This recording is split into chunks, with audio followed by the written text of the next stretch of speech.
Class ਦੇ ਸਮੂਹ ਵਿਦਿਆਰਥੀਆਂ ਨੂੰ ਮੇਰੇ ਵੱਲੋਂ ਪਿਆਰ ਭਰੀ ਸਤਿ ਸ਼੍ਰੀ ਅਕਾਲ। Dear students, today we will do poem number 4 Upagupta written by Rabindranath Tagore. ਤਾਂ ਪਿਆਰੇ ਬੱਚਿਓ, ਆਪਣੇ ਸਿਲੇਬਸ ਦੇ ਵਿੱਚ ਚੌਥੀ ਜਿਹੜੀ ਪੋਇਮ ਹੈ ਜਿਸ ਦਾ ਨਾਮ ਹੈ ਉਪਗੁਪਤ, ਜਿਸ ਦਾ ਜੋ ਰਾਈਟਰ ਹੈ ਰਵਿੰਦਰਨਾਥ ਟੈਗੋਰ। ਤਾਂ ਅੱਜ ਆਪਾਂ ਇਹਦੀ ਬਰੀਫ ਇੰਟਰੋਡਕਸ਼ਨ ਔਰ ਇਸ ਦਾ ਜੋ ਡਿਟੇਲ ਸਮਰੀ ਔਰ ਸੈਂਟਰਲ ਆਈਡੀਆ ਕਰਾਂਗੇ। ਤਾਂ ਕੀ ਹੈ ਬੇਟੇ, this poem is about the strength of character of a great Buddhist monk named Upagupta. ਤਾਂ ਬੇਟੇ ਇਹ ਕਵਿਤਾ ਕੀ ਹੈ, ਉਪਗੁਪਤ ਨਾਂ ਦੇ ਇੱਕ ਮਹਾਨ ਬੌਧੀ ਭਿੱਖੂ ਦੇ ਚਰਿੱਤਰ ਬਲ, ਕਰੈਕਟਰ ਸਟਰੈਂਥ ਹੁੰਦਾ ਬੇਟੇ, ਜਾਂ ਸਟਰੈਂਥ ਆਫ ਕਰੈਕਟਰ ਹੁੰਦੀ ਹੈ, ਚਰਿੱਤਰ ਬਲ ਦੇ ਬਾਰੇ ਵਿੱਚ ਹੈ। ਹੀ ਵਾਜ਼ ਏ ਟਰੂ ਅਸੈਟਿਕ, ਉਹ ਇੱਕ ਸੱਚਾ ਸੰਨਿਆਸੀ ਸੀ। He had wonderful self control, ਉਹ ਕਮਾਲ ਦਾ ਆਤਮ ਸੰਜਮ ਰੱਖਦਾ ਸੀ। Once a young and beautiful girl invited him to come to her house. ਤਾਂ ਕੀ ਹੈ ਬੇਟੇ, ਇੱਕ ਵਾਰ ਕੀ ਹੈ, ਇੱਕ ਜਵਾਨ ਅਤੇ ਖੂਬਸੂਰਤ ਔਰਤ ਉਸ ਨੂੰ ਆਪਣੇ ਘਰ ਆਉਣ ਦਾ ਸੱਦਾ ਦਿੰਦੀ ਹੈ। Upagupta simply looked at her with pity, ਅਤੇ ਉਪਗੁਪਤ ਕੀ ਹੈ, ਉਸ ਦੇ ਵੱਲ ਸਿਰਫ ਤਰਸ ਨਾਲ ਵੇਖਦਾ ਹੈ। He said that he would visit her when the right time came for it. ਤਾਂ ਉਸ ਨੂੰ ਕਹਿੰਦਾ ਹੈ ਕਿ ਉਸ ਕੋਲ ਆਵੇਗਾ ਜਦੋਂ ਇਸ ਦੇ ਲਈ ਉਚਿਤ ਸਮਾਂ ਆਵੇਗਾ। And when the time did come, ਅਤੇ ਜਦੋਂ ਉਹ ਸਮਾਂ ਆਇਆ ਤਾਂ he proved how his heart was full of the milk of human kindness. ਤਾਂ ਉਸਨੇ ਸਿੱਧ ਕਰ ਦਿੱਤਾ ਕਿ ਉਹ ਦਿਆਲਤਾ ਦੀ ਭਾਵਨਾ ਨਾਲ ਭਰਪੂਰ ਸੀ। He felt no hesitation in nursing the woman who was suffering from horrible disease. ਤਾਂ ਉਸਨੇ ਉਸ ਇਸਤਰੀ ਦੀ ਸੇਵਾ ਕਰਨ ਵਿੱਚ ਕੋਈ ਝਿਜਕ ਨਾ ਦਿਖਾਈ ਜੋ ਕਿ ਇੱਕ ਭਿਆਨਕ ਬਿਮਾਰੀ ਨਾਲ ਪੀੜਤ ਸੀ। This poem is in fact a great tribute to Upagupta. ਤਾਂ ਇਹ ਕਵਿਤਾ ਅਸਲ ਵਿੱਚ ਉਪਗੁਪਤ ਦੇ ਪ੍ਰਤੀ ਇੱਕ ਮਹਾਨ ਸ਼ਰਧਾਂਜਲੀ ਹੈ। ਤਾਂ ਅੱਗੇ ਬੇਟੇ ਇਸ ਪੋਇਮ ਦੀ ਆਪਾਂ ਡਿਟੇਲ ਜਿਹੜੀ ਸਮਰੀ ਕਰਦੇ ਹਾਂ, ਤਾਂ ਉਹਦੇ 'ਚ ਆਪਾਂ ਪੜ੍ਹਦੇ ਹਾਂ ਕਿ ਉਪਗੁਪਤ ਵਾਜ਼ ਏ disciple of Buddha.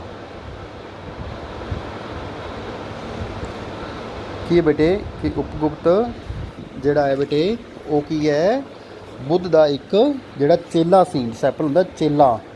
One dark night he was lying asleep on the ground near the city wall of Mathura. ਅਤੇ ਇੱਕ ਵਾਰ ਕੀ ਹੈ, ਉਹ ਮਥੁਰਾ ਦਾ ਨੇੜੇ ਕੀ ਹੈ ਬੇਟੇ, ਇੱਕ ਜਿਹੜਾ ਕੀ ਹੈ, ਜਿਸ ਕੰਧ ਦੇ ਕੋਲ ਡਾਰਕ ਵਾਲ ਹੁੰਦਾ, ਹਨੇਰੀ ਕੰਧ ਦੇ ਕੋਲ ਜਿੱਥੇ ਉਹ ਪਿਆ ਹੁੰਦਾ ਮਥੁਰਾ ਦੇ ਵਿੱਚ। ਆਲ ਦਾ ਲੈਂਪਸ ਐਂਡ ਗੋਨ ਆਊਟ, ਤਾਂ ਸਾਰੇ ਦੀਪਕ ਬੁਝ ਚੁੱਕੇ ਸਨ।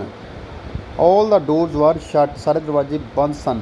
All of sudden Upagupta was awakened by the tinkling sound of anklets a dancing girl's feet at touch his breast. ਤਾਂ ਕੀ ਹੈ, ਅਚਾਨਕ ਉਪਗੁਪਤਾ ਪੰਜੇਬਾਂ ਦੀ ਛਣ ਛਣ ਦਾ ਸ਼ੋਰ ਸੁਣ ਕੇ ਜਾਗ ਗਿਆ। ਇੱਕ ਨਰਤਕੀ ਦੇ ਪੈਰ ਉਸ ਦੀ ਛਾਤੀ ਨੂੰ ਛੂਹ ਗਏ ਸਨ। ਤਾਂ Upagupta woke up with a start, ਤਾਂ ਉਹ ਕੀ ਇੱਕਦਮ ਕੀ ਹੈ, ਚੌਂਕ ਜਾਂਦਾ ਹੈ। The woman had a lamp in her hand, ਤਾਂ ਉਸ ਇਸਤਰੀ ਦੇ ਹੱਥ ਵਿੱਚ ਇੱਕ ਦੀਪਕ ਸੀ, ਇੱਕ ਲੈਂਪ ਸੀ। ਉਪਗੁਪਤ ਸਾਹ that Shri was A dancing girl, ਤਾਂ ਉਪਗੁਪਤ ਨੇ ਵੇਖਿਆ ਕਿ ਉਹ ਇੱਕ ਨੱਚਣ ਵਾਲੀ ਔਰਤ ਸੀ। She was all decorated in shining ਜੈਵਲਸ, ਤਾਂ ਉਸ ਦਾ ਸਰੀਰ ਚਮਕਦੇ ਹੋਏ ਗਹਿਣਿਆਂ ਨਾਲ ਸਜਿਆ ਹੋਇਆ ਸੀ। She was drunk with the wine of the youth, ਉਸ ਨੂੰ ਆਪਣੀ ਜਵਾਨੀ ਰੂਪੀ ਸ਼ਰਾਬ ਦਾ ਨਸ਼ਾ ਚੜ੍ਹਿਆ ਹੋਇਆ ਸੀ। The dancing girl bent down and lowered her lamp, ਉਹ ਨਰਤਕੀ ਜਿਹੜੀ ਹੈ ਝੁਕੀ ਅਤੇ ਉਸਨੇ ਆਪਣਾ ਦੀਪਕ ਹੇਠਾਂ ਵੱਲ ਨੂੰ ਕੀਤਾ। ਸ਼ੀ ਸਾ ਦਾ ਹੈਂਡਸਮ ਫੇਸ ਆਫ ਦਾ ਮੌਂਕ, ਤਾਂ ਉਸਨੇ ਭਿੱਖੂ ਦਾ ਕੀ ਹੈ, ਜਵਾਨ ਅਤੇ ਖੂਬਸੂਰਤ ਚਿਹਰਾ ਦੇਖਿਆ। She begged him to forgive her, ਤਾਂ ਉਸਨੇ ਉਸ ਕੋਲੋਂ ਖਿਮਾ ਮੰਗੀ। She invited him to her house, ਅਤੇ ਉਸਨੂੰ ਆਪਣੇ ਘਰ ਆਉਣ ਦਾ ਸੱਦਾ ਦਿੱਤਾ।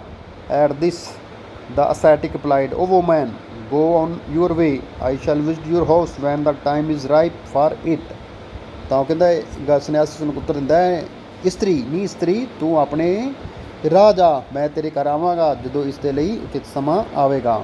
ਤਾਂ some time later it was a spring night, ਤਾਂ ਕੁਝ ਸਮੇਂ ਬਾਅਦ ਕੀ ਇੱਕ ਬਸੰਤ ਦੀ ਰਾਤ ਸੀ। All the people of the city had gone to the woods, ਤਾਂ ਨਗਰ ਦੇ ਸਾਰੇ ਲੋਕ ਜੰਗਲ ਵਿੱਚ ਗਏ ਹੋਏ ਸਨ। They had gone there to celebrate the festival of flowers, ਤਾਂ ਉਹ ਉੱਥੇ ਫੁੱਲਾਂ ਦਾ ਤਿਉਹਾਰ ਮਨਾਉਣ ਗਏ ਸਨ। The full moon was shining high up in the middle of the sky. Upgupta passed through the city gates and stood near the outer wall. ਤਾਂ ਬੇਟੇ ਕੀ ਸੀ, ਪੂਰਾ ਚੰਦਰਮਾ ਅਸਮਾਨ ਵਿੱਚ ਚਮਕਿਆ ਸੀ। ਉਪਗੁਪਤ ਨਗਰ ਦੇ ਦਰਵਾਜ਼ੇ 'ਤੇ ਬਾਹਰ ਆਇਆ ਅਤੇ ਬਾਰ ਵਾਲੀ ਕੰਧ 'ਤੇ ਕੋਲ ਖੜਾ ਹੋ ਗਿਆ। Just then the monk saw a woman lying near his feet। ਤਾਂ ਉਹ ਕੀ ਦੇਖਦਾ ਕਿ ਇਹ ਪਿੱਛੋਂ ਆਪਣੇ ਪੈਰਾਂ ਦੇ ਲਾਗੇ ਇੱਕ ਇਸਤਰੀ ਨੂੰ ਲੇਟੇ ਹੋਏ ਵੇਖਿਆ। ਸ਼ੀ ਵਾਜ਼ ਸਟਰਕ ਵਿਦ ਏ ਹੌਰੀਬਲ ਡਿਜ਼ੀਜ਼। ਉਸ ਨੂੰ ਕੀ ਇੱਕ ਭਿਆਨਕ ਬਿਮਾਰੀ ਦਾ ਸ਼ਿਕਾਰ ਹੋ ਚੁੱਕੀ ਸੀ। ਦੇਰ ਵਰ ਸਟੋਲ ਆਲ ਓਵਰ ਹਰ ਬੋਡੀ ਸੋਰਜ। ਸੋਰਜ ਬੇਟੇ ਕੀ ਹੁੰਦੇ ਨੇ, ਫੋੜੇ ਹੁੰਦੇ ਸਾਰੇ ਜਿਹੜੇ ਸਰੀਰ 'ਤੇ ਫੋੜੇ ਨਿਕਲੇ ਹੋਏ ਸਨ। Shri head been driven away from the city because of her dangerous disease. ਉਸ ਨੂੰ ਭਿਆਨਕ ਬਿਮਾਰੀ ਦੇ ਕਾਰਨ ਉਸ ਨੂੰ ਨਗਰ ਤੋਂ ਬਾਹਰ ਕੱਢ ਦਿੱਤਾ ਗਿਆ ਸੀ। The ascetic sat down by her side. He took her head on his knees. He wetted her lips and applied balm on the body. ਤਾਂ ਕੀ ਹੈ, ਉਸ ਨੇ ਇਸਤਰੀ ਦੇ ਬੁੱਲਾਂ ਨੂੰ ਪਾਣੀ ਨਾਲ ਗਿੱਲਾ ਕੀਤਾ ਤਾਂ ਉਸ ਦੇ ਸਿਰ 'ਤੇ ਮਲਮ ਲਗਾਈ। The woman asked oh merciful one who are you. ਤਾਂ ਉਸ ਔਰਤ ਨੇ ਉਸ ਨੂੰ ਕੀ ਪੁੱਛਿਆ, ਤੁਸੀਂ ਕੌਣ ਹੋ। The young ascetic replied. ਤਾਂ ਜਵਾਨ ਸੰਨਿਆਸੀ ਨੇ ਉੱਤਰ ਦਿੱਤਾ, perhaps you remember once you invited me to your house.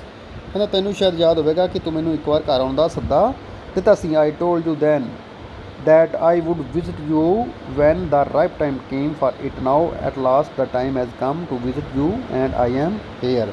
ਤਾਂ ਕੀ ਕਹਿੰਦਾ ਹੈ, ਉਸ ਸਮੇਂ ਤੂੰ ਮੈਨੂੰ ਕਿਹਾ ਸੀ ਕਿ ਉਚਿਤ ਸਮਾਂ ਜਿਹੜਾ ਆਉਣ 'ਤੇ ਮੈਂ ਤੇਰੇ ਘਰ ਆਵਾਂਗਾ। ਹੁਣ ਆਖਰ ਉਹ ਸਮਾਂ ਆ ਗਿਆ ਹੈ ਅਤੇ ਮੈਂ ਇੱਥੇ ਤੇਰੇ ਕੋਲ ਹਾਂ।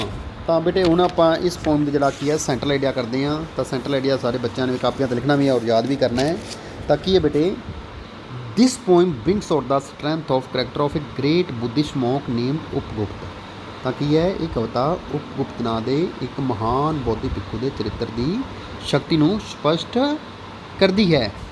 ਹੀ ਵਾਜ਼ ਏ ਟਰੂ ਅਸੈਟਿਕ। ਕੀ ਹੈ, ਉਹ ਇੱਕ ਸੱਚਾ ਸੰਨਿਆਸੀ ਸੀ।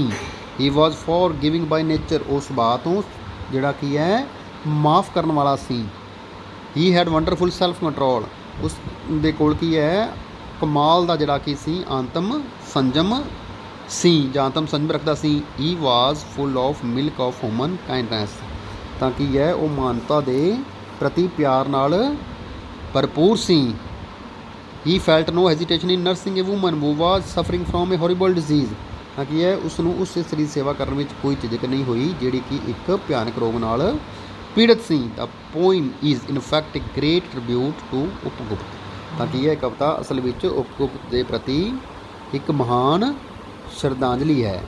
ਤਾਂ ਪਿਆਰੇ ਬੱਚਿਓ, ਇਸ ਪੋਇਮ ਦਾ ਜਿਹੜਾ ਸੈਂਟਰਲ ਆਈਡੀਆ ਤੁਸੀਂ ਸਾਰਿਆਂ ਨੇ ਯਾਦ ਕਰਨਾ ਹੈ ਔਰ ਕਾਪੀਆਂ 'ਤੇ ਲਿਖਣਾ ਹੈ। Thank you very much.